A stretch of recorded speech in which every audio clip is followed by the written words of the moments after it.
Good morning, dreamers. How are you today? Not ready for my first sip yet because I need the coffee to be pressed. Last night we were at an emotionally healthy spirituality meeting at my church, and we were talking about grief and death. And so a lot of the memories people were bringing up had to do with the death of a loved one. Um, and one of the ladies, so wise in her approach to life, and she's just a remarkable woman. But one of them, she brought up the fact that so often we think about the big things as death, but often we have little deaths along the way, and they're the disappointments and the disillusionments, and they're the loss of a dream, or the loss of a house or a job, or the loss of something that seems smaller when in the context of grief, right? In the context of grief and the context of death, they just seem so much smaller. Thank you.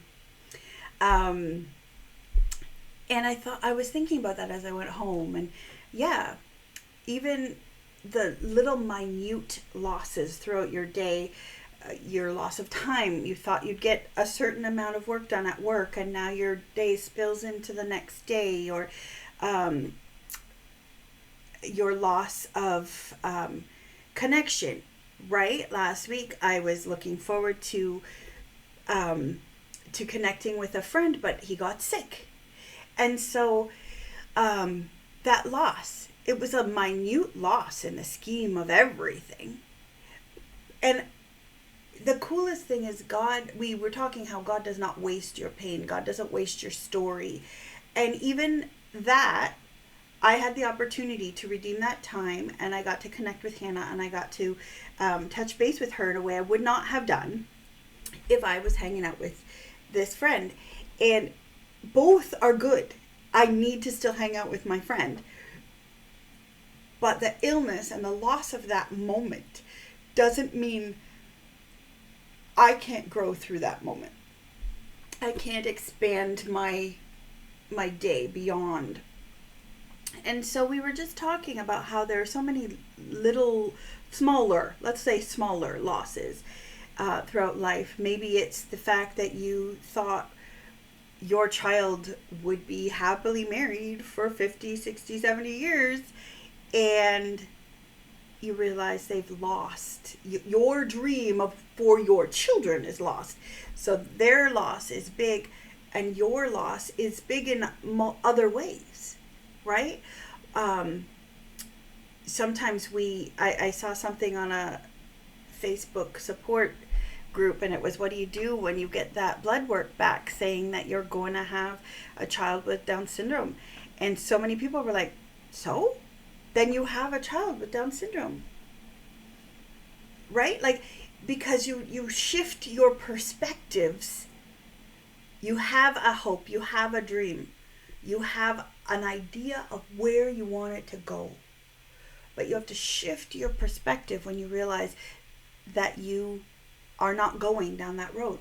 So here's the thing: what is the root cause of this grief, of this what do I do now, it's the control factor. When you are grieving the loss of a person, there's also this concept that I had no control of whether they stayed or whether they graduated. I had no control whatsoever. But the loss of these little things, the loss of a job, if your department is shutting down, the loss of an apartment, the loss of having to trade your old car in. You really liked your old car, and there's lots of memories with that old car, and it took your babies here, there, and everywhere. And the end of something is the beginning of something. When I learn to release control, I begin to have a deeper trust, a deeper reliance on the divine. And how I face these changes, because ultimately that's what a loss is a change. It's a change. It's an opportunity for so many things. And I don't want to get trite with it, because I know people personally who are about to face death. I'm talking about these smaller things along the way. They're opportunities to say, okay, what now? If that assignment is done, what now? And I sometimes have to use that assignment concept in my head to adjust my way of thinking when there's a shift in my reality. It's like, oh, a young person's going to have a semester. They're going to do their exam. They're going to finish that course. It's going to go onto their record, and then they're going to go and start another semester. The end of something marks the beginning of something else. So what is beginning?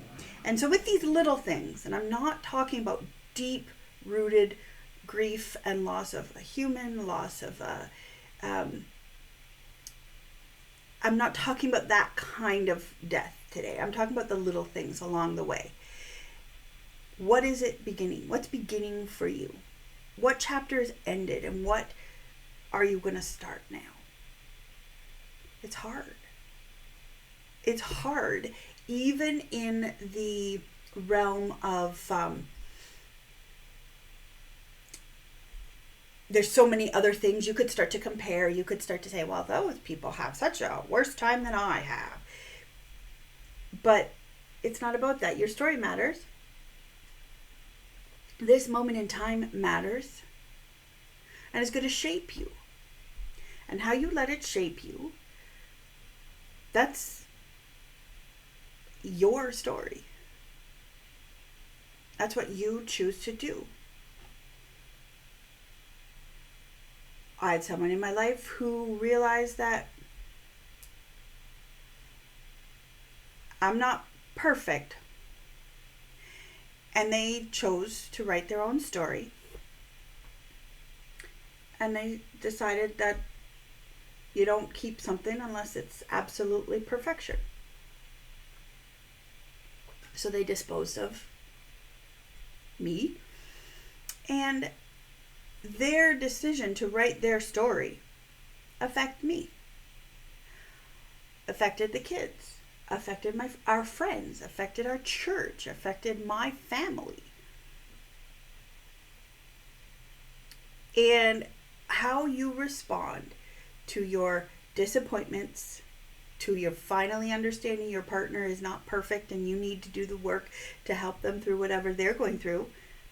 When you realize this cat you adopted doesn't like you.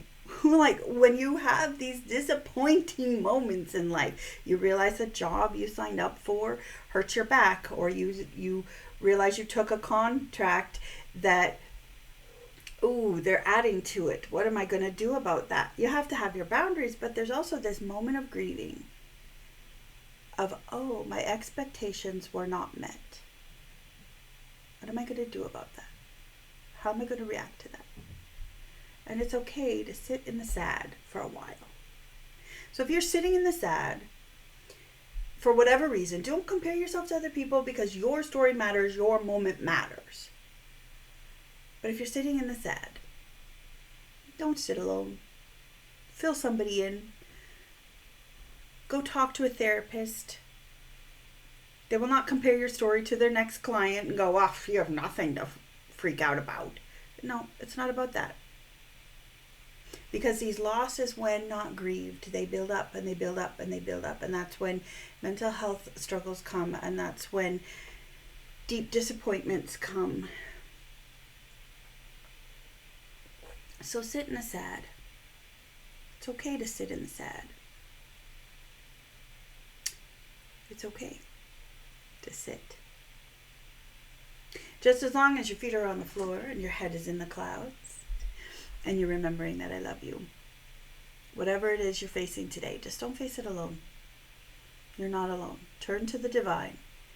Turn to the friends around you, the support network around you. And if you don't have one, get yourself to the library and start creating one. Have a great Tuesday. Enjoy your coffee. Goodbye, my friends.